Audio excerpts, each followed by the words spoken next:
말씀 나눌 텐데요. 로마서 5장 6절로 8절입니다. 우리 한 절씩 큰 목소리로 합독합시다. 6, 7, 8절 같이 읽겠습니다. 시작. 우리가 아직 연약할 때에 기약대로 그리스도께서 경건하지 않은 자를 위하여 죽으셨도다.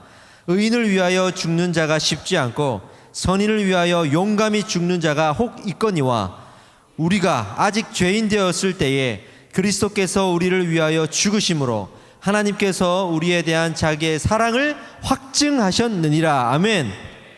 우리가 아직 죄인 되었을 때에 그리스도께서 우리를 위하여 죽으심으로 하나님께서 우리에 대한 자기의 사랑을 확증하셨습니다. 할렐루야. 오늘 이 로마서의 말씀을 가지고 나의 약함을 원하십니다. 이 제목으로 말씀을 전하겠습니다. 하나님은 여러분들의 약함을 원하십니다. 하나님은 여러분들의 약함을 부르십니다. 할렐루야. 오늘 이 말씀이 선포되었던 이 로마서 이 시대에는 유대인들과 로마인들과 그리고 이방인들 간에 어떤 논쟁들이 있었고 그 논쟁들 간에 많은 사람들이 상처를 입고 그 상처는 우리가 말 한마디로 받는 그런 상처들이 아니라 그 영혼의 깊은 패배감, 우리의 생명의 근원을 건드리는 실패감들을 낳게 하는 결과를 낳았습니다. 그 논쟁이 무엇이냐면 누가 더 의인이냐라는 거였어요. 누가 더 의인이냐. 그리고 그 누가 더 의인이라면 하나님은 그 의인을 어떻게 구원하시느냐. 이런 논쟁들이었습니다.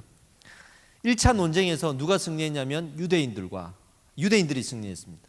2차 논쟁에서 로마인을 품긴 했지만 이방인들은 끝까지 품지를 못했습니다. 이 말은 무슨 말이냐면 너네는 안 돼. 너네는 구원을 받을 수 있는 존재가 아니야. 하나님이 선택한 사람들이 아니야. 해도 안 돼라는 실패감을 갖게 된 거예요. 이전에도 말씀드린 적이 있지만 진정한 가난은 돈이 없고 환경이 부족하고 가난한 것이 아닙니다. 내가 해도 안 된다고 하는 실패감을 갖고 있는 거, 이게 진정한 가난이에요, 여러분. 이거는 회복할 수가 없거든요. 엄청 어려워요. 근데 그 실패감들을 이 이방인들이 갖게 된 거죠. 나는 안 돼. 우리는 안 되나. 이런 마음들이 있었던 겁니다. 여기에서 이제 로마서를 통해서 사도 바울이 이렇게 권면하고 있습니다. 정리해주고 있습니다. 어떻게 정리해주냐 그러면 모두가 죄인이다. 할렐루야. 그 누구도 의인인 사람이 없고 이 세상에는 단 한 명의 의인이 없다. 오직 예수 그리스도밖에 없다. 누가 더 의인이냐라는 논쟁 자체가 얼마나 헛된 논쟁인가를 정리해주고 결론을 내려줬습니다. 진정한 의인은 이 땅에 아무도 없다. 이게 로마서의 결론이에요. 그러면서 이 논쟁에 대한 반론을 제기하죠. 우리가 그럼 모두 죄인이잖아요. 아무도 구원받을 수 없잖아요. 구원은 의인만 받는다고 했는데 우린 죄인이잖아요. 하나님은 그럼 구원을 어떻게 주시는가? 이 죄인들을 어떻게 구원해 가시는가? 이 문제가 바울 사도를 통해서 답변이 되었던 거예요. 그 답변이 뭐냐 그러면 죄인임에도 불구하고 의인으로 불러주시는 거죠. 할렐루야. 나는 죄인이지만 의인이라고 하나님께서 인정해 주시는 거죠. 이것을 칭의라 그럽니다. 불을 칭자를 써요. 하나님께서 이렇게 불러주시는 거예요. 너희는 의인이야. 실제로 우리가 의인으로 변한 거 없어요. 여전히 죄인이에요. 근데 의인이라고 불러주시는 거예요. 이 은혜를 로마서를 통해서 선포하고 있는 겁니다. 우리는요, 이 의인 논쟁을 끊임없이 성경에 나와서 이미 종결되었음에도 불구하고 이 이후에 지금까지도 계속 우리에게는 논쟁거리가 되고 있습니다. 왜냐하면 너무나도 우리 인간들에게는 중요한 문제이고 포기할 수 없는 욕심이기도 하거든요. 이게 어떤 욕심이냐면 내가 의인이길 바라는, 그냥 불러주시는 정도가 아니라 정말로 내가 의인이길 바라는 이 욕심 있잖아요. 이 욕심. 더 나아가서는 성경에서 말하는 의인은 완전한 의인입니다. 뭔가 부족한 게 있는 의인이 아닙니다. 완전한 의인입니다. 완전한 의인을 우리는 어떤 단어로 대체할 수 있냐 그러면 신이라는 단어로 대체할 수 있어요. 우리는 완전한 의인이 되길 원하고 신 같은 존재가 되길 원하는 인간의 본능적 욕심이 있습니다. 욕구가 있습니다. 그래서 영웅이 되려고 그러고, 그래서 우리가 힘을 가지려고 하고 권력을 가지려고 합니다. 그러니 이 논쟁은 끝났음에도 불구하고 끝나지 않은 거죠. 우리는 계속 우리를 자랑하고 우리의 의인됨을 드러내면서 살아갑니다. 이것이 이 인간 세상입니다. 우리 지금 선거철이잖아요. 대통령을 뽑기도 하고 조금 있으면 이제 총선이라 그래서 국회의원도 뽑을 거고 심지어는 우리 학교의 아이들 반장을 뽑을 겁니다. 그러면 누구 하나 나가가지고 자기를 어떻게 표현하겠습니까? 저는 죄인이고요. 저 같은 사람은요 실패한 사람이고요. 여러분들에게 사랑받을 수 없는 존재입니다 라고 말하는 사람이 있겠습니까? 그런 대통령 후보가 어디 있고 심지어는 초등학교 1학년 아이들 반장 뽑는데도 나가가지고 저는 죄인입니다. 저는 아무것도 아닙니다. 저는 할 수 없습니다 라고 말하는 사람이 도대체 누가 있겠습니까? 이 땅에 아무도 없을 겁니다. 우리는 끊임없이 자기를 자랑하고 내가 앞서가길 원하고 내가 어떤 권력을 가지길 원하고 그렇게 의인이길 원하는 거 사실은 믿고 싶은 거죠. 제가 아는 노숙인들을 섬기는 교회가 있는데요. 이 교회 제가 신학교 때 같이 공부했던 형님이 거기에서 사역을 했습니다. 그 형님하고 이제 이야기를 하는데 이 교회에 대해서 많은 것을 알게 됐어요. 그 중에 하나가 뭐냐면 내가 너무 노숙인들을 모르고 있었구나 라는 생각을 갖게 한 몇 가지가 있었는데 그 중에 하나가 뭐냐면 노숙인들이요 그냥 이렇게 맨정신으로 만나면 하나같이 실패감에 빠져 있어요. 뭐 하나 해도 내가 뭐가 할 수 있겠습니까? 그냥 술이나 주고 가시오, 담배나 주고 가시오, 먹을 거나 주고 가시오. 나는 그런 거 못합니다. 그러지 말고 우리 재활센터에 와서 일도 하시고 다시 하루하루를 그렇게 좀 이렇게 돈도 벌고 일도 하고 그러면서 이제는 회복하셔야 되지 않겠습니까? 다시 시작하셔야 되지 않겠습니까? 아무리 얘기해도 내가 무슨 나는 이미 끝난 사람이야. 나는 실패한 사람이야. 나는 그냥 소주 한 잔만 있으면 돼. 밥 한 끼만 있으면 돼. 밥이나 주고 가라고. 누가 내 인생 책임지라 그랬어. 그런단 말이죠. 근데요 이분들이 술을 먹잖아요. 술이 지그시 취하잖아요. 달라져요. 100% 달라집니다. 자기의 인생사가 다 나옵니다. 내가 어떤 사람인 줄 아느냐? 내가 과거에 이런 일을 했고 나는 한때 이랬었고 돈도 벌었었고 처자식도 있었고 내가 이렇게 승승장구를 가졌던 사람이고 학교 다닐 때 어떤 상장을 받았으며 심지어는 자기가 태어날 때 어떤 사람으로 태어났는지 나를 보고 의사가 뭐라고 했는지 아느냐? 보통 사람이 아니다 그랬다. 뭐 이런 것까지 내가 점을 쳤는데 그 사람이 나보고 뭐라고 했는지 아냐? 인류를 구원할 사람이라 했다. 수많은 자랑들이 나옵니다 이게. 근데 그분이 말하기를 그게 진심이라는 거예요. 그게 그분들의 진심이라는 거예요. 그래서 정말로 가가지고 저 같은 거는 뭐 괜찮습니다. 뭐 나 할 수 없어요. 나는 그냥 밥이나 먹으면 돼요 하는 사람에 가서 그래요 당신은 실패자입니다 라고 말하면 죽는다는 거야. 큰일 난다는 거야 이게. 그게 진심이에요. 근데 우리 사람들이 다 마찬가지입니다. 우리도 그래요. 특히 우리 요즘에 우리가 우리를 자랑할 수 있는 통로가 참 많아요. 그중에서 이제 SNS 참 많죠. 제가 몇 개를 뽑아왔어요. 인스타그램, 페이스북, 카카오 스토리, 뭐 트위터 또 있나요? 제가 모르는? 하여튼 많습니다. 거기다가 대고 자기의 자랑을 하는 거잖아요. 인스타그램에는 내가 뭐 음식을 이렇게 먹고 있습니다. 난 이런 맛집에 갔습니다. 이러고 자랑하고 페이스북에는 나 이런 일을 하고 있습니다. 앞으로 이런 일을 할 거고 또 이런 일을 하고 싶습니다. 자랑하고 카카오 스토리에는 나 우리 애기 잘 크고 있습니다. 이렇게. 우리 애기 감기 걸렸어요. 뭐 이런 거. 트위터에는 나는 어떤 정치인을 좋아합니다. 어떤 정치인을 싫어합니다. 이런 거 표현하면서 자기의 존재를 드러내고 자랑하고 살아갑니다. 심지어는 우리가 옷을 입어도 나 이런 옷을 입습니다. 우리 자랑하듯이 꼭 이 브랜드 메이커가 보여야 되고 이것이 알려지길 원해서 나 옷 샀다? 이렇게 나 무슨 브랜드 샀다? 나 무슨 핸드폰 샀다? 심지어는 나 성형했다? 이렇게 끊임없이 자기가 어떤 것을 자랑하는 것에 몰두합니다. 물어보지도 않았는데 계속 얘기해요. 마음속을 들여다보면요 이렇게 자랑을 하는 사람들인데도 불구하고 사실은 우리는 이 노숙인들의 본심은 자랑하는 거였지만 사실 그 안속에 계속 들어가 보면요 인간의 내면 속에 계속 파고파고 들어가 보면 뭐가 있냐 그러면 엄청난 열등감이 있습니다. 이 열등감이 없는 사람은 없을 거예요. 엄청난 열등감이 우리 마음에 있고 사실은 이 열등감을 덮으려고 하는 우리의 욕심이 자랑됨으로 표현이 되는 것 이거 우리 금방 알 수 있습니다. 그래서 이 열등감을 잊으려고 해요.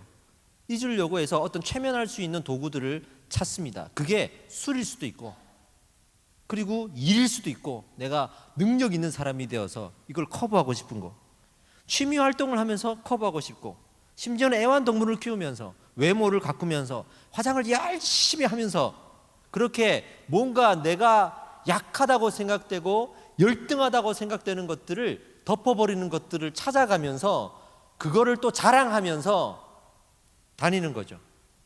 이런 거 있지 않습니까? 나 약한 게 있어요. 근데 그걸 뭔가를 덮었어.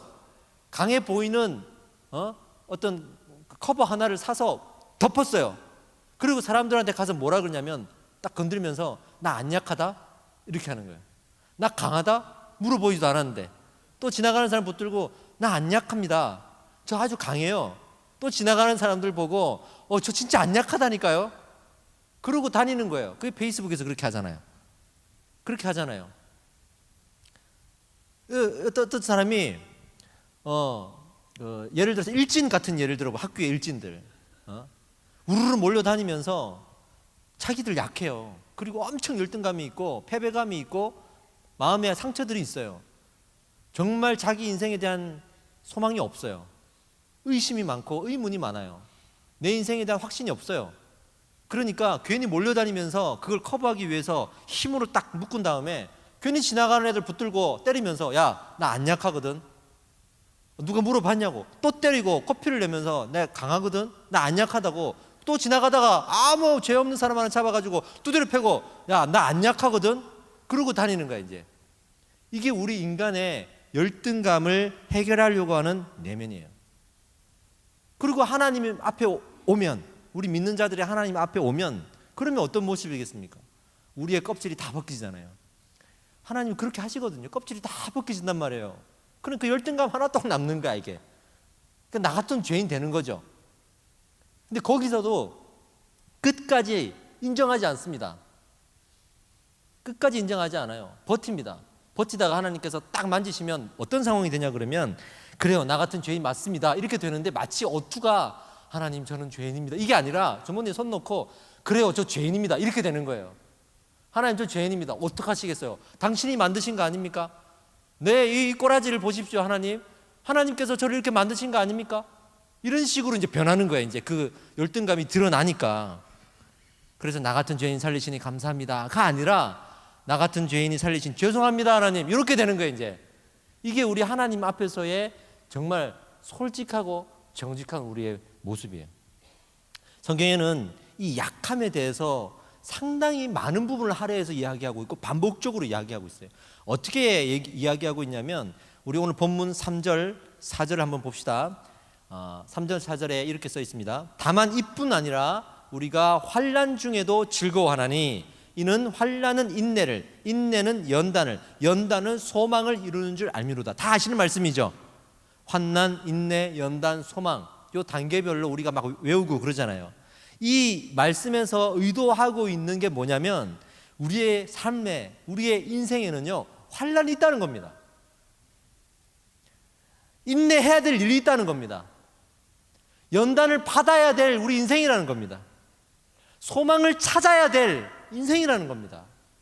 우리가 약할 수밖에 없고 힘들 수밖에 없다는 것을 하나님은 아시는 거예요. 그러니까 이런 말씀을 하시죠. 우리의 인생에 실패가 없어야 된다면, 약함이 없어야 된다면 왜 이렇게 말씀하시겠습니까? 그건 실패자라고 말씀하시겠죠. 그럼에도 불구하고 그 환난 중에도 즐거워하고, 할렐루야, 인내하고 연단하고 그리고 소망을 이루는 것, 이게 인생이다라고 말하고 있는 것 보세요. 하나님도 우리의 인생을 아시고 그 인생 중에 약함이 있다는 것을 더 잘 아십니다. 세상이 말하는 인생은 환난과 인내와 연단 이런 것들이 없어야 되는 인생이에요. 근데 우리 하나님 주신 그리스도인의 인생은 환난과 인내와 연단이 필요한 인생입니다. 그런 걸 통해서 얻어야 될 소망들이 너무 많거든요. 그런 와중에 믿음으로 해석해내고 하나님을 찬양할 때 그 영광이 너무 엄청나거든요. 그러면서 내가 성장하고 발견되고 내가 훈련받거든요. 필요하단 말이에요, 우리는. 근데 세상은 이런 일들을 필요 없다고 느껴요. 왜냐하면 신이 되고 싶으니까, 내가 하나님이 되고 싶으니까. 요게 조금씩 제 오늘 말씀 가운데 실제화 될 겁니다. 여러분들 앞에 우리가 하나님이 되고 싶어 한다는 그 말 자체가, 우리는요 하나님을 알아가는 존재입니다. 할렐루야. 우리는 의인이 아니지만 의인이 되어 가는 존재입니다. 평생을 그렇게 살아가는 존재예요. 근데 이 과정이 싫은 거예요. 그리고 완전하지 못하니까 당해야 될 어려움들이 싫은 거예요. 싫으면 어떻게 됩니까? 버려버리는 거예요. 세상이 말하죠. 약함을 버려라. 약함을 잊어라. 긍정의 힘을 가져라. 약함을 바라보지 마라. 약함은 나쁜 것이다. 약함을 덮어라. 그러면서 이런 것이 있습니다. 저런 것이 있습니다. 날이면 날마다 오는 것이 아니고 이거는 오늘 특별 할인을 해드립니다. 분납도 됩니다. 카드도 됩니다. 그러면서 여러분들에게 다가와서 그 약함을 대체해버릴 걸 찾는 거죠. 이 중요한 성경과 세상의 관점의 차이가 어디서 났냐면 세상은요 이 약함을 버려도 되는 개념으로 생각합니다. 근데 성경은요 이 약함을 생명적 존재로 인지하고 있어요. 이게 큰 차이가 있는 거예요. 그래서 우리가 우리의 약함을 바라볼 때도 어떤 관점으로 바라보는가가 너무나 중요한 겁니다. 세상에 속지 마십시오. 하나님은 우리의 약함을 생명으로 보십니다.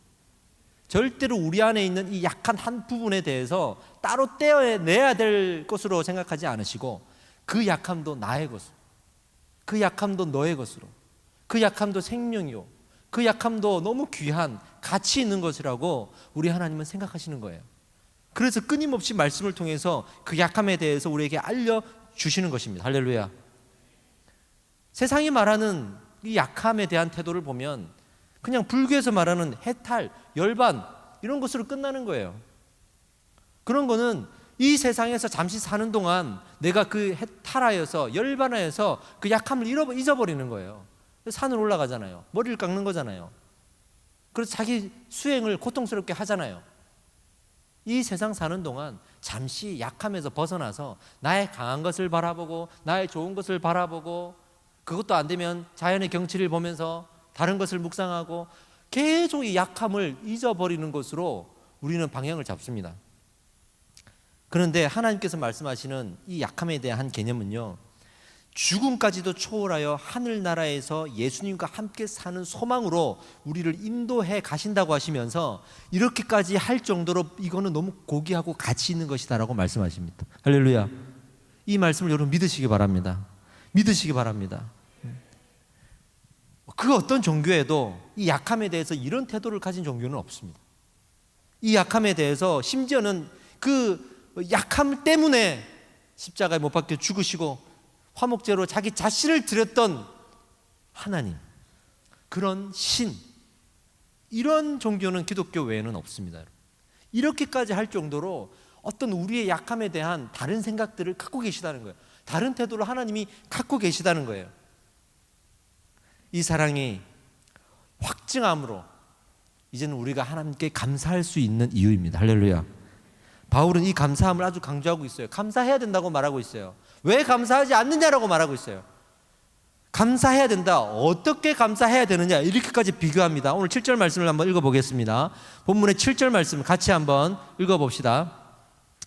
의인을 위하여 죽는 자가 쉽지 않고 선인을 위하여 용감히 죽는 자가 혹 있거니와 그랬죠. 세상을 너무 잘 아시는 거예요.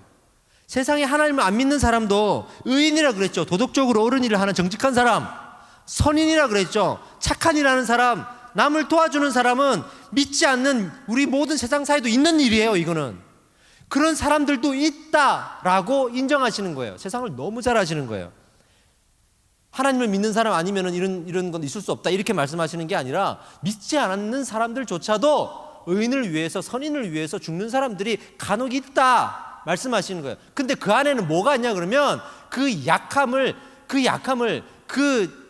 누군가를 위해서 죽는 것이 어떤 약함 때문에 죽는 게 아니라는 거예요. 그건 우리의 죽음과는, 예수님의 죽음과는 다르다는 거예요. 예수님의 죽음은 우리가 약함을 통해서 오히려 구원을 얻기, 할렐루야, 약함을 통해서 오히려 구원을 얻는 생명을 오히려 가지는 것으로 부활시키는 것에 있는 거예요. 그냥 남을 위해서 죽고 끝나는 것이 아니라 그 죽음을 통해서 우리가 다시 소망을 발견하고 다시 우리가 회복될 수 있고 치유될 수 있음을 하나님께서는 말씀하시는 거예요. 이게 다르다는 거예요. 할렐루야. 그래서 우리가 약함에 파묻혀서는 안 돼요. 막 우리가 약함이라는 이 푹신푹신한, 정말 푹신푹신한 베개 같은, 이불 같은 이 공간에 들어가서 파묻혀 있으면 안 돼요. 나 약하다 그러면서. 왜냐하면 약하지 않으려고 해봐야 안 되거든. 이게 잘 안 되거든요. 안 고쳐지고 안 덮어지고 안 숨겨지고 해결이 안 되거든. 그러니까 계속 그 약함 안에 들어가가지고 그래 나 약하다, 나는 약해 이러면서 스스로를 위로하고 살아가는 거죠. 신앙은요, 나의 약함을 내가 끌어안고 있는 게 아니라 하나님이 끌어안게 하시는 겁니다. 하나님이 끌어안는 겁니다. 이게 믿음이에요. 그래서 약함을 내가 끌어안고 나는 약합니다 하나님, 이게 아니라 내 약함을 하나님 드립니다 라고 이 약함을 하나님께 가져가서 하나님이 그 약함을 안으시도록 해드리는 거예요. 근데 하나님 말씀하시는 거죠. 내가 그 약함을 원하나, 내가 그 약함을 부르노라. 우리의 약함을 안으시길 원하시고 품으시길 원하시는 하나님을 믿으시기 바랍니다. 성경에서 내가 넘어졌다고 7번 넘어져도 다시 일어난다 그랬습니다. 주의 말씀을 사모하는 것이 피곤하다고까지 말씀하셨어요. 우리가 넘어지는 것도 아시고 하나님을 따라가는 것이, 인생 사는 것이 피곤하다는 것도 다 아십니다. 우리 하나님은. 그래서 그 약함이 있다고 해서 뭐라고 하시지 않아요. 이해하신다니까요. 안다니까요. 하나님이 너무 그 약함이 있다는 것에 대해서 잘 알고 계세요. 걱정하지 마세요. 하나님은 이해 못하실 거야, 이게 아니란 말이죠. 하나님은 너무나도 우리의 인간을 잘 아셔서 약함이 있다는 것을 알고 계십니다. 근데 우리의 오류는 자꾸만 아까 말했던 약함을 끌어안는 거죠. 더 문제, 더 나아가서 어떤 일이 생기냐면 내가 쓰러졌어요. 약함 때문에 내가 쓰러졌어. 실패하고 낭망했어. 희한하죠? 하나님을 믿는다 그러면서 자기가 쓰러졌다고 낭망하고 있어요. 무슨 말이냐면 자기가 쓰러졌으니 하나님도 쓰러졌다고 생각하는 거예요. 내가 실패했으니까 하나님도 실패했다고 생각하는, 그래서 사람들이 상처받고 낭망하고 신앙을 버리는 거예요. 하나님 어떻게 이럴 수가 있습니까? 이러면서 하나님도 실패했다고 단정하고 신앙을 떠나버리는 거예요. 그럴 수 있죠. 여러분들이 이렇게 기도하고 예배하고 인생을 살아가다가 어떤 어려운 고난을 만나고 탁 쓰러졌어요. 실망스럽죠. 사실은 자기에 대한 실망을 넘어서 하나님에 대한 실망이 딱 터져 나와요. 그거를 성경에서 뭐라 그러냐면 원망이라 그래요. 원망. 하나님도 같이 쓰러져 있다고 생각하는 거예요. 그래서 실상은 내가 쓰러졌습니다 이렇게 말하고 있지만 그 속으로 들어가 보면 하나님 어떻게 쓰러질 수가 있습니까? 내가 지금 쓰러졌잖아요. 하나님 어떻게 쓰러질 수가 있습니까? 라고 말하는 거죠. 아까 처음 제가 말했던 대로 사실은 우리가 하나님과 동일하게 여기고 하나님 같이 되려고 하는 그 욕심이 그 인간의 내면 안에 있단 말이에요. 그래서 내가 쓰러지면 하나님 쓰러진 거예요. 내가 성공하면 하나님이 성공한 거예요. 모든 기준을 나에게 주는 거예요. 신앙은요, 내가 쓰러지더라도 하나님은 승리하신다고 믿는 겁니다. 그렇게 고백하는 겁니다. 나의 어떠함에 하나님의 영광이 가리지 않고 나의 실패함에 우리 주님은 아무런 영향을 받지 않으세요. 여전히 그분은 살아계시고 그분은 인간을 창조하신 창조주이시고 나를 주관하시는 인도자이십니다. 이렇게 고백하는 게 신앙인데 자꾸만 내가 쓰러졌으니 하나님이 쓰러졌다고 우리가 말하고 고백하고 원망을 하는 거예요. 완전하신 하나님이 다시 이렇게 세워주십니다. 할렐루야. 우리의 약함을 품으시는 하나님은 우리의 약함을 이렇게 세워주셔서 내가 일어나도록 하십니다. 그래서 하나님께서는 약함을 원하시고 약함을 부르신다라고 우리에게 말씀을 주시는 겁니다. 우리가 아직 죄인 되었을 때에 그리스도께서 우리를 위하여 죽으심으로 하나님께서 우리에 대한 자기의 사랑을 확증하셨느니라. 예수님은 이렇게 우리를 죄인 되었을 때, 우리가 죄인 되었을 때 오셔서, 우리가 약할 때 오셔서 그분이 스스로 죽으심으로, 십자가에 못 박혀 죽으심으로, 화목제물로 자기 자신을 드리시면서 우리의 약함을 품어버리신 분이에요. 우리 그거 믿지 않습니까? 믿는다고 고백하지 않습니까? 그럼에도 불구하고 지금 당장 내 앞에 있는 나의 약함을 하나님께서 품으신다는 것을 왜 못 믿으십니까? 하나님은 이 약함을 품기를 원하시고 품으실 수 있습니다. 할렐루야. 이미 품으신 줄 믿습니다. 그래서 여러분 부디 이 약함을 자기가 품고 있지 마세요. 여러분들이 품고 있으면 어떤 결과가 나냐면 하나님이 같이 쓰러졌다라고 하는 단정도 이어지지만 그 이후에는 이 약함을 미워하고 싫어하고 원망하고 원수로 삼아요. 나를 쓰러뜨린 이유이기 때문에. 그래서 이 약함을 쓰레기통에 버려버리려고 그래요. 쓰레기통을 버려요. 길 가다가 버려요. 어떻게든 이 약함을 내 안에서 칼로 베어내야, 이 베어내는 과정이 아무리 쓰라리라도 세상은 베어내라고 그러거든요. 고통스럽다 그러거든요. 그러면서 그게 성공한 길이라고 얘기하거든요. 때로는 막 긍정적인 생각을 가져서라도 이걸 떼어내라 그러거든요. 칼로 도려내는 거야. 도려내가지고 나 쓰레기통에 버리고 말리라. 끝까지 버려내는 거야 이게. 근데 하나님은 그걸 생명으로 보고 계신데, 마치 우리가 한 생명을 도려내듯이 그렇게 나의 약함을 도려내고 있는 거예요. 하나님은 그렇게 우리에게 말씀하시는 거예요. 이게 없으면 하나님께서 우리 인간에게 찾아오실 이유가 없었어요. 이게 없었으면 십자가도 없었단 말이죠. 이것 때문에 하나님 우리를 사랑하시고 이것 때문에 우리 인류를 품으셨단 말이죠. 하나님은 그 약함을 우리의 생명의 일부분으로 보십니다. 계속 우리는 도려내는 거야. 도려내서 쓰레기통으로 가져가고 쓰레기통에 버려요. 왜? 싫으니까. 원망스러우니까. 너만 없어졌으면 좋겠어. 네가 없으면 내 인생이 이렇지 않을 거야. 얼마 전에 제가 TV를 봤는데요, 화상을 입은 사람이 나오더라고요. 얼굴에 전신에 화상을 입었어요. 아이가 있는 어머니였는데 불이 났는데 그 불 속에서 빨리 나오지를 못했어요. 왜냐하면 아이가 있으니까. 근데 아이는 먼저 하늘나라로 갔고 본인은 살아남았지만 얼굴이 다 이렇게 화상을 입었어요. 처음에는 원망했죠. 얼마나 원망을 했는지. 원망하다가 지금은 어떠냐 물어보니까 지금은 자기 인생을 자기가 받아들이더라고요. 근데 그때 제 마음을 딱 때린 말이 나오는데, 이분이 한 얘기가 아니라 화면이 딱 넘어가면서 이분을 치료하는 의사한테 카메라가 넘어가더라고요. 이분은 많은 사람들을 치료해 왔겠죠. 이 의사가 뭐라 그러냐면, 모든 환자들은 처음에 나한테 왔을 때 이것을 거부하고 인정하지 않고 받아들이려고 하지 않는다. 근데 자기의 이 타버린 이 피부를 어떻게 완벽하게 고칠 수 없다는 것을 알게 되고, 또 그런 과정 속에 시간이 지나다 보면 이것도 나의 일부이구나라는 것을 받아들이게 된대요. 받아들이게 된대. 그래서 일상으로 돌아갈 수가 있게 된다고 그러더라고요. 세상에서도 이런 게 있구나. 세상에서도 이런 게 있구나. 이것을 받아들이는 것이 얼마나 큰 힘인지 믿지 않는 사람들도 그걸 알고 있구나. 그죠?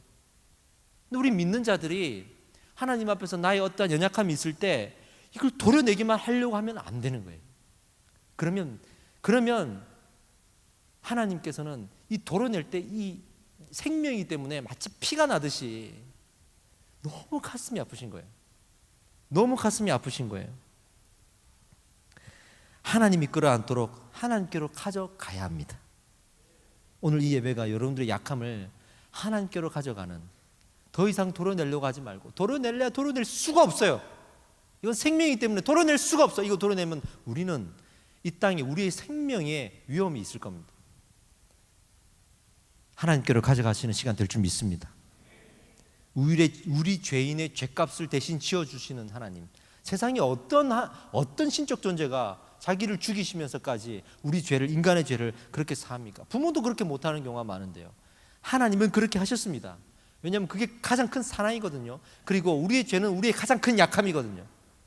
우리의 가장 큰 약함을 이미 죽으심으로 해결해 주신, 품어 주신 우리 하나님이 지금 갖고 있는 여러분들의 그 약함 속에 오셔서 내가 이미 그 약함을 품었다, 내가 그 약함을 위해 십자가를 지었다라고 말씀을 하시는 것을 들으실 줄 믿습니다. 인간은 두 가지 병이 있죠. 죽은 병과 약한 병이 있어요. 죽은 병은 하나님께서 이미 치료해 주셨습니다. 희한하게 하나님께서 치료하시는 방법은요, 우리의 방법과는 다르더라고. 아담과 하와 이후에 선악과를 따먹고 모두가 죽게 되었잖아요. 죽은 병에 걸렸으니까 어떻게 했습니까? 어떻게 해결했습니까? 죽은 병을 없애가지고 영원히 다시 살게 하지 않으셨어요. 죽은 병은 그대로 있는데 죽음 이후를 다르게 하셨습니다. 할렐루야. 죽은 이후에 우리가 지옥 가지 않고 천국 가게 하신 거, 대단한 하나님의 이건 능력입니다. 사랑입니다. 마치 이 약함도 마찬가지예요. 하나님은 약함을 도려내서 없애는 분이 아니에요. 그렇게 병을 고치지 않아요. 이 약함을 어떻게 해요? 강함되시게 하십니다. 할렐루야. 약함을 강함되시게 하십니다. 이건 아무나 못하는 거예요. 세상이 못하는 거예요. 다른 어떤 우상이 못하는 거예요. 하나님만이 하실 수 있는 겁니다. 사도 바울이 이것을 깨달아 갔어요. 그래서 점점 인생의 선교 사역을 감당하면서 고백했던 그 내용들을 보면 더욱더 깊어지죠. 처음에는 고린도후서에서 사역 초기잖아요. 사람들이 당신이 사도야 라고 물어보잖아요. 12제자 중에 없었지 않느냐, 예수님이 돌아가실 때 당신은 없었지 않느냐, 그때 당신들은 예수 믿는 사람들을 팔고 있지 않았느냐, 어떻게 당신은 사도냐라고 자기를 공격할 때 사도 바울이 고린도후서에서 나는 지극히 크다는 사도들보다 부족한 것이 조금도 없다 이렇게 말하고 있습니다. 나는 사도다. 그러다가 사역을 해가면서 또 하나님을 알아가고 부딪히고 깨닫고 그러면서 사역의 중반쯤 왔을 때 에베소서에서 이렇게 고백합니다. 나는 성도다. 이렇게 모든 성도 중에 지극히 작은 자보다 더 작은 나에게 이렇게 고백해요. 아는 거죠. 하나님의 사랑과 나의 존재를 알아가는 거죠. 그리고 이제 사역의 마무리 할 때 끝날 때쯤 가서 디모데전서에서 이렇게 고백합니다. 나는 죄인 중에 괴수다. 죄인 중에 내가 괴순이라 이렇게 고백하고 있습니다. 사도 바울이 이 선교 여행을 통해 묵상한 가장 큰 은혜는 나를 사도로 세우신 은혜가 아니에요. 더 나아가서는 나를 성도로 세우신 은혜도 아니에요. 나의 죄를 사하시고 구원해 주신 겁니다. 그 앞에 딱 가니까 할 말이 없는 거예요. 나는 그냥 죄인 중에 괴수인 거예요. 그러면서 사도 바울이 자기가 썼던 서신서 마지막에 항상 하고 있는 말, 감사의 고백을 올려드리는 거예요. 그래서 감사를 강조하고 있는 거예요. 이 최고의 감사를 누리기 위해서 사도 바울이 우리의 가장 약한 것, 그것이 죄이고 그 죄를 덮으신 하나님을 묵상하라고 말하고 있습니다. 그러니 그 가장 큰 약함도 덮으신 하나님이니 지금의 나에 있는 이 작은 약함들을 당연하게 하나님께서 덮으시는 거죠. 할렐루야. 여기까지가 성경을 풀어서 제가 아주 그냥 사무적으로 말씀드리는 거예요. 말씀의 이제 결론을 가면서 우리 속에 있는 이야기를 좀 해봅시다. 제가 한 사람을 소개시켜 드릴게요. 1986년에 미국의 인테그리티라는 뮤직 음반사가 있었습니다. 많은 찬양들, 정말 주옥 같은 찬양들이 거기에서 발매가 되었죠. 그 앨범 중에 7집을 발매를 해야 되는데 그 7집에서 누가 데뷔를 하게 되냐 그러면 인테그리티 앨범을 통해서 돈 모엔이라는 유명한 세계적인 워십 리더가 이제 곡을 이 음반사를 통해서 처음을 내는 거예요. 근데 곡을 찾다가 어떠한 한 곡을 찾게 되었는데 누가 쓴지는 알 수가 없어요. 근데 찾다 안 되니까 못 찾은 거예요. 못 찾으니까 어떻게 할까 고민하다가 그냥 내자. 작곡자 미상으로 해서 그냥 내자라고 해서 그 7집 앨범의 타이틀곡으로 냈습니다. 그 곡이 뭐냐 그러면 Give Thanks. 아시죠? 거룩하신 하나님, 주께 감사드리네. 내가 약할 때 강함되고. 이 가사가 쓰여져 있는 이 곡을 그렇게 해서 발견하고 앨범에 냈던 거예요. 나중에 이 작자 미상이었던 이 곡이 어떻게 드러났냐 그러면 이게 70만 장인가 그렇게 팔렸을 거예요. 제가 찾아보니까 CCM 음반으로 70만 장이 팔렸다 그러면 어마어마한 거거든요. 지금 사진에 나오는 이 앨범인데 이 앨범이 그렇게 많이 팔리면서 사람들이 듣잖아요. 이 곡을 쓴 사람의 친구가 들은 거예요. 그래서 이 음반사에도 얘기하고 자기 친구에게도 얘기해 줬습니다. 달려가서 너의 곡이 지금 음반에 실렸고 많은 사람들에게 불려지고 있다. 그 사람이 누구였냐 그러면 이 곡을 쓴 사람, 그 사람은 바로 헨리 스미스입니다. 이 헨리 스미스는요 앞이 보이지 않는 사람이었어요. 어떻게 앞이 보이지 않았는지 이거는 퇴행성 안구 질환인데요. 이미 젊은 시절에 다 커가지고 이게 온 거예요. 그래서 신학교를 갔는데 신학교를 다니는 동안 점점 시력이 줄어들어서 나중에 아예 보이지 않게 되었고 신학교를 졸업했을 때는 아예 안 보이는 상황이 됐던 거예요. 생계를 이어가야 되니까 그나마 파트 전도사 이렇게 교회에 자리를 구해서 사역을 하고 있던 중이었죠. 이 곡을 언제 썼냐 그러면 1978년에 자기가 신학교에 있을 때 썼어요. 그 곡이 이제 드러난 거예요. 이 가사를 한번 묵상해 봅시다. 가사를 먼저 좀 띄워주세요. 거룩하신 하나님 주께 감사드리세. 날 위해 이 땅에 오신 독생자 예수. 나의 마음과 뜻을 다해 주를 찬양합니다. 내가 약할 때 강함 주고 가난할 때 부유케 하신 나의 주님 감사합니다. 이렇게 고백하고 있잖아요. 이 고백을 어디서 묵상하게 되었냐 그러면 고린도후서 8장 9절입니다. 이 8장 9절을 묵상하면서 이 가사를 쓴 거예요. 8장 9절을 한번 읽어드리겠습니다. 우리 주 예수 그리스도의 은혜를 너희가 알거니와 부요하신 이로써 너희를 위하여 가난하게 되심은 그의 가난함으로 말미암아 너희를 부요하게 하려 하심이라. 할렐루야. 우리를 부요하게 하시기 위해서 하나님이 가난하게 되셨다. 그 신이셨던 창조주께서 인간의 몸으로 이 땅에 오셨다. 이걸 자기 비하하셨다 그래요. 자기를 비하하셨다. 그렇게 자기를 낮추신 하나님을 고백하면서 자기의 이 약함이 있잖아요. 앞이 보이지 않는 약함, 다 커서 이 안구 질환이 왔으니 얼마나 원망스러웠겠습니까? 그럼에도 불구하고 돌아보니 자기가 이렇게 걸어온 인생에 감사한 내용들이 너무 많았던 거예요. 그거를 이 찬양의 가사로 쓴 겁니다. 나중에 누군가가 인터뷰를 할 때 이런 이야기를 했던 것이 또 화제가 되었죠. 장애가 나를 더디게 했지만 나를 멈추게 할 수는 없었다. 무엇을 향해 멈추게 할 수는 없었습니까? 하나님을 향해 걸어가는 내 인생을 멈추게 할 수는 없었다. 그렇게 고백했어요. 이게 믿음입니다, 여러분. 나의 약함을 강하게 만드시는 하나님의 역사를 경험하면서 살아가는 것, 이게 믿음입니다. 우리의 약함이 있지 않습니까? 약함이 있으니까 하나님이 필요한 거 아니겠습니까? 하나님이 그러셨습니다. 나는 의인을 위해서 온 것이 아니요 나는 죄인을 위해서 왔노라. 나는 건강한 사람을 위해서 온 게 아니라 나는 병약한 사람, 병에 걸린 사람을 위해서 왔노라. 그렇게 말씀해 주시지 않으셨습니까?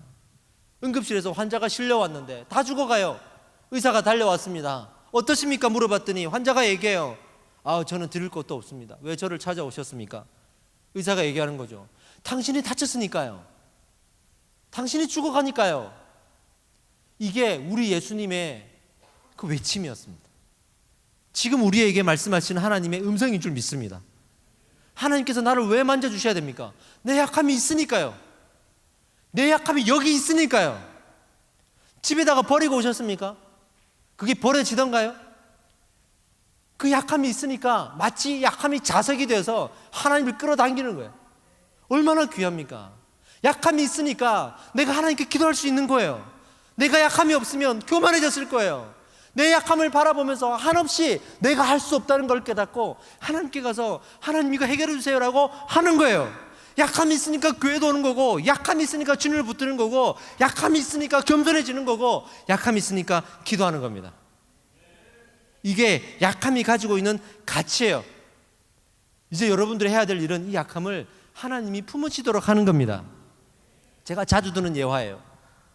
아이들이 막 구슬치기를 하고 있는데 어른이 와가지고 이제 구슬이 없지? 내가 구슬을 나눠줄게. 나에게 구슬이 이만큼 있는데 각자 와서 한 주먹씩 가져갈래? 와 하고 줄을 서가지고 아이들이 그 조망만한 손으로 좀 더 많이 가져가려고 한 주먹씩 막 퍼갑니다. 그래봐야 몇 개 퍼가겠습니까? 3개, 4개 그렇게 한 주먹씩 퍼가는데 맨 마지막에 가장 손이 작았던 아이가 이렇게 다가와가지고 이 아저씨에게 말을 하는 거예요. 아저씨에게 딱 쳐다보는 거예요. 아무 말도 하지 않는 거예요. 아저씨가 물어봅니다. 왜 그러니? 빨리 한 주먹을 가져가렴. 그랬더니 이 아이가 하는 말이 아저씨가 주세요. 아저씨의 그 큰 손으로 아저씨가 주세요 그랬더니 지혜로운지 영악한 건지 우리 하나님께 이렇게 가져가야 됩니다. 하나님께 가져가서 나에게 오라고 했을 때 막 다락방에 있던 거 뭐 있던 거 다 끄집어내가지고 하나님께 가서 하나님께 내려놓고 하나님 이게 저의 약함입니다. 하나님 이 약함을 품어주세요. 이 약함을 강함으로 만들어주세요 라고 하는 거예요. 할렐루야. 현대 그리스도인을 무너뜨리는 사단의 전략이 뭐냐면 교회 못 나가게 하는 거 아닙니다. 찬양을 못하게 하는 것도 아니에요. 시험에 떨어지게 하는 거 이 정도 가지고 우리가 무너질까요? 요즘에 그 정도 단단한 신앙 가진 사람 많이 있습니다. 돈이 없게 하고 가난해지는 것 그것도 아닙니다, 여러분. 그거 믿지 않는 사람들도 이겨낼 수 있는 거잖아요.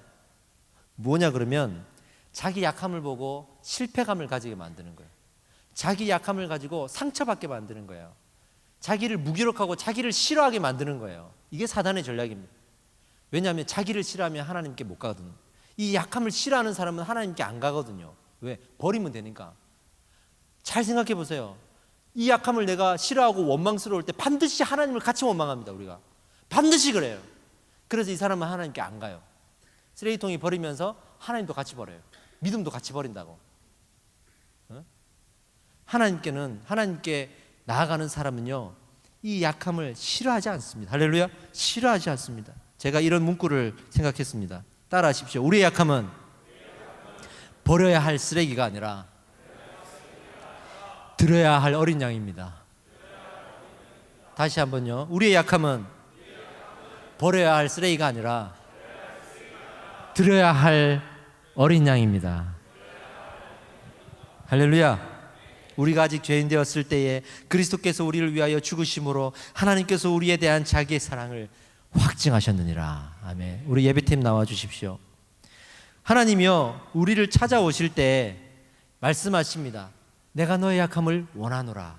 내가 너의 약함을 부르노라. 내가 여기에 온 것은 너의 약함 때문이니라 말씀하십니다. 그 음성을 듣는 자들은 약함을 내어놓는 것입니다. 할렐루야. 약함을 내어놓을 것입니다. 여러분들 끝까지 하나님 앞에 내어놓지 않는 이유는 그 안에 하나님을 원망하는 마음이 있기 때문에 그래요. 나의 약함을 주신 하나님께 끝까지 원망하고 있기 때문에 그래요. 그러지 마십시오. 하나님께 내려놓으십시오. 하나님이 그렇게 말씀하고 계십니다. 제가 대학원을 다닐 때 1, 2, 3학년 대학원을 다니는데 이미 결혼을 했어요. 그리고 이미 아이가 3명이나 있었습니다. 그러니까 이 27에 결혼하고 28에 애를 놓고 그 다음에 이제 애를 셋을 낳았으니까 믿겨지지는 않으시겠지만 이게 상당히 어린 나이에 많은 우리 아이들을 다둥이 아빠가 돼가지고 살았잖아요. 근데 문제는 뭐 하나 준비된 게 없는 거예요. 집에 가면 애들은 막 굶주린 참새들 마냥 짹짹거리면서 뭐 달라, 뭐 먹을 거 달라 울고 불고 난리죠. 애 키우는 게 얼마나 힘들겠습니까? 아내는 또 그 아이들 커버하느라고 다 고생하고 있죠. 학교에 오니까 레포트는 매일 있고 무슨 쪽지 시험을 매일 치고 쪽지 시험 치면 빨간색으로 다 꺼가지고 다 나눠주시면서 다시 하게 하고 너무 힘든 거예요. 그리고 교회 가면 파트 전도사라고 교회 가면 일이 없습니까? 일이 너무 많아. 말 안 듣는 애들 너무 많고 만나야 될 사람 너무 많고 시간이 부족한 거예요. 그래서 여기 가도 힘들고 저기 가도 힘들고 여기 와도 힘들고 항상 제 마음에는 야, 나를 잃어버린 것 같고 그래서 나중에는 어떤 생각까지 하게 되냐면 이 상황이 나의 약함으로 느껴지는 거예요. 더 심하게 가서는 제가 하지 말아야 될 생각을 하게 되는 거죠. 이 아이들이 나의 약함이 되는 거예요. 이 아이들 때문에 내가 대학원 생활을 온전하게 못하고 있고 레포트 할 시간도 없고 심지어는 설교 준비할 시간도 없고 교회 가서도 막 사역에 집중해야 되는데 그렇게 못하고 내 꿈은 목회에 있으니까 이 사역을 잘하고 싶은데 마침 또 사역한 교회가 산동네라 그 좁은 골목길을 돌아다니면서 시간을 보내야 되는데 이게 걸리는 거야. 이게 나에게 걸리는 거야. 그러니까 한순간 제게 푹 들어오기를 이 아이들에 대한 원망이 생기는 거예요. 이 세 아이를 기르면서 나의 꿈도 가지지 못하고 내가 하고 싶은 거 하지 못하고 내 옷 돈 주고 옷 한 벌 못 사 입고 머리 깎을 돈이 없고 뭐만 돈 생기면 구겨놨다가 애들 뭐라도 사줘야 되고 뭐라도 얻으면 내 먹기보다 애들 다 갖다 줘야 되고 냉장고 열어서 뭐 하나 나오면 여보 나 이거 먹어도 돼? 이게 지금 또 습관이 되어버렸어요. 습관이 되었어요. 아내가 지금도 습관처럼 이거 먹어도 돼? 그러면 아주 진지하게 저에게 와서 미안하다는 마음으로 제발 그러지 말라고 먹으라고. 그게 이제 습관이 된 거야. 이제 좀 서글프지만 그럴 때 이 아이들이 약함이 되는 거예요. 세상 부모들이 이래서 아이를 버리는 거구나. 탄 요만큼이지만 그 마음의 일부가 내 마음에 느껴지더라고. 우리가 약함을 대하는 태도가 되게 중요한데요. 내 약함을 바라보지 않고 내가 하고 싶은 것을 바라보고 있으면 엄청 미워져요. 너무 싫어져요. 근데 이것이 어떠한 특정한 나의 외모 정도로 끝나는 게 아니라 그게 한 생명일 수도 있는 거예요. 내 배우자가 될 수도 있고 내 가족이 될 수도 있고 내 친구가 될 수 있고 내 동료가 될 수도 있고 내 환경이 될 수도 있고, 내 조건과 더 나아가서 내 외모가 될 수 있고, 나의 무능한 것들, 내가 할 수 없는 것들이 될 수 있고, 성격이 될 수 있고, 뭐든지 될 수 있죠. 그게. 근데 거기를 바라보지 않고 나는 여길 내가 하고 싶은 거, 이걸 덮을 수 있는 거를 바라보는 거예요. 이거를 극복하고 나는 이렇지 않아라는 그 반대의 것들, 더 좋은 것들을 바라보고 있는 거예요. 그것만 바라보고 가려 그러니 이게 따라온단 말이에요. 안 떨어지고 이게. 그러니까 이게 미워지는 거예요. 싫어지는 거예요. 우리 아내가 애 셋을 키우니까 나중에 막내 키울 때는 너무 힘든 거예요. 이게 뭐 경제적으로 좀 제가 좀 이렇게 잘 벌어가지고 맨날 이렇게 좀 이렇게 풍성하게 해줬으면 괜찮은데 그렇진 않으니까 그 막내를 키우는 게 너무 힘든 거예요. 그러니까 그 막내가 나중에 약함이 되는 거야. 약함이 되는 거야. 여러분들 중에는 어떤 게 약함입니까? 여러분들이 생각하는 꼭 버렸으면 좋겠다고 하는 약함이 무엇입니까? 요즘에 이것 때문에 우울증에 다 걸리잖아요. 이것 때문에 정서적인 병에 걸리잖아요.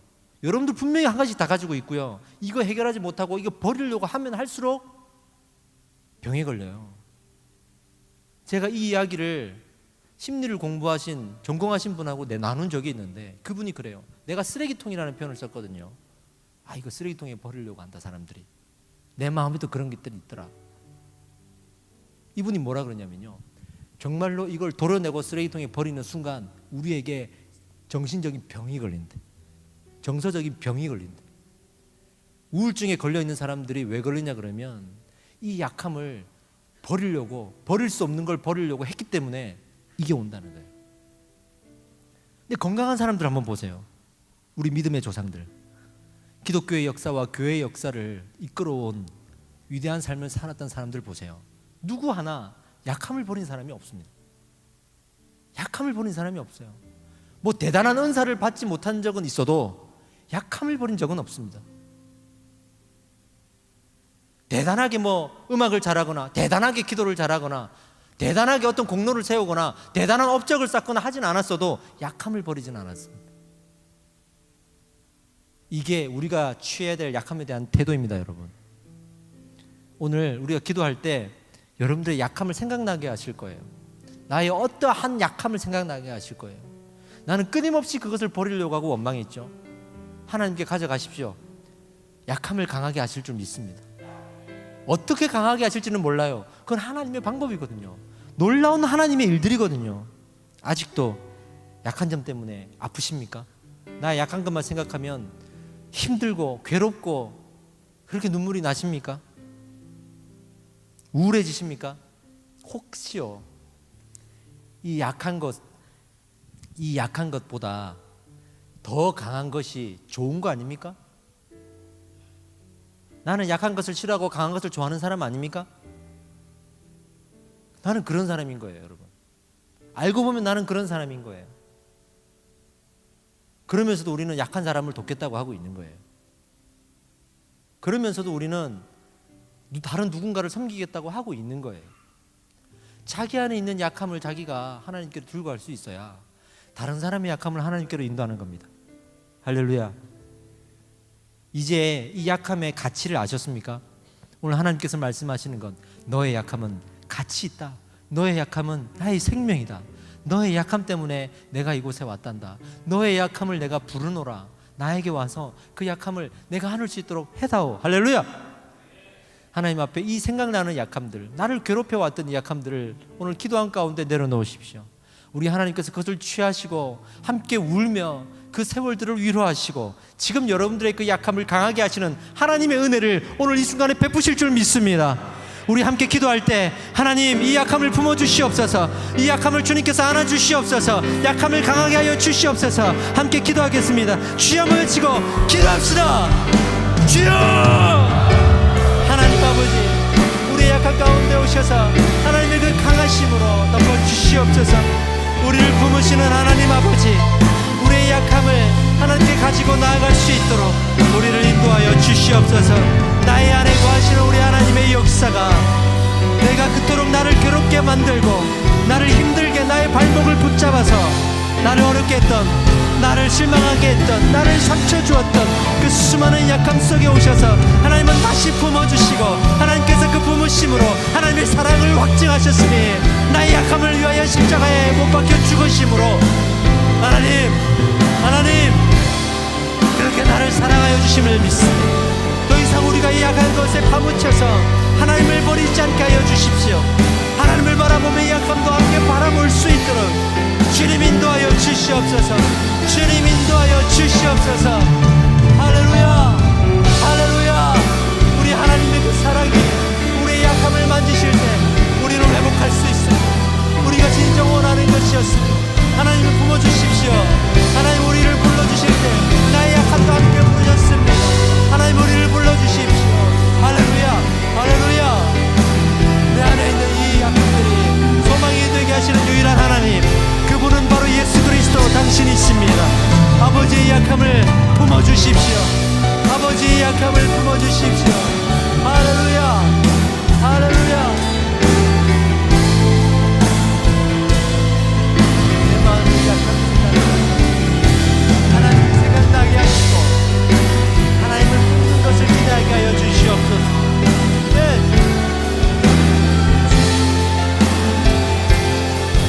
내가 약할 때, 내가 약할 때 안아주고, 가난할 때 우리를 부욕해 하신 나의 주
감사하십시오.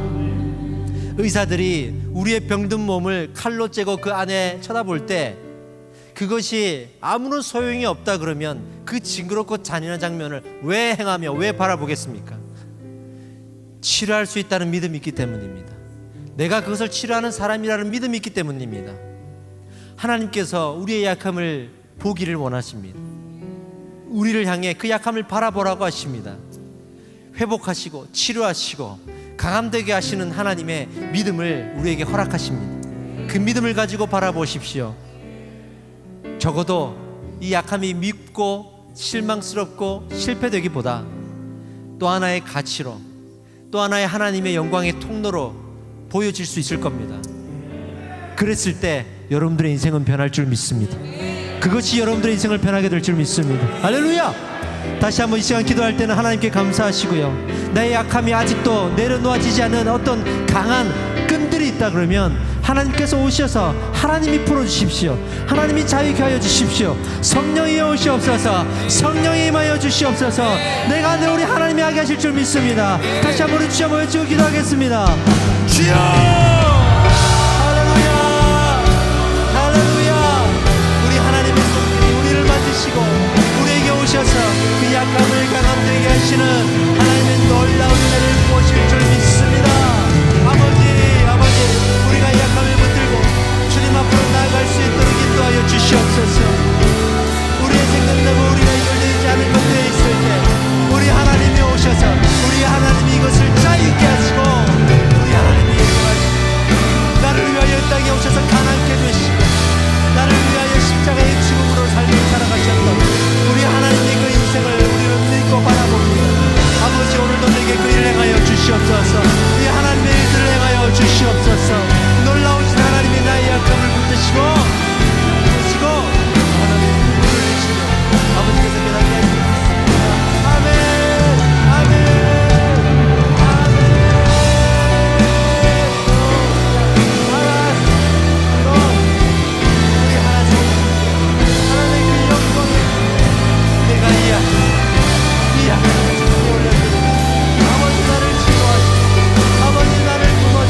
오늘 우리 하나님께서 그 약함을 강함 되시는 은혜를 베푸신 줄 믿습니다. 우리가 한 번 더 기도할 텐데요, 우리가 이 하나님께 믿음을 표현합시다. 하나님이 이미 그 약함을 만지신 줄 믿고 고백하고 선포합시다. 세상의 어두운 사단 마귀 앞에 선포하십시오. 하나님의 나의 약함을 품으셨노라. 하나님의 나의 이 질고를 지시고, 하나님께서 그 십자가를 지시고 나를 위해 십자가의 보혈의 은혜를 베푸셨노라. 선포하십시오. 이 시간에 여러분들 아직도 나를 괴롭히는 것들이 있습니까? 이 예배 안에 자유있게 원하신 하나님께서 여러분들을 만지시길 원하시는데 하나님을 초청하십시오.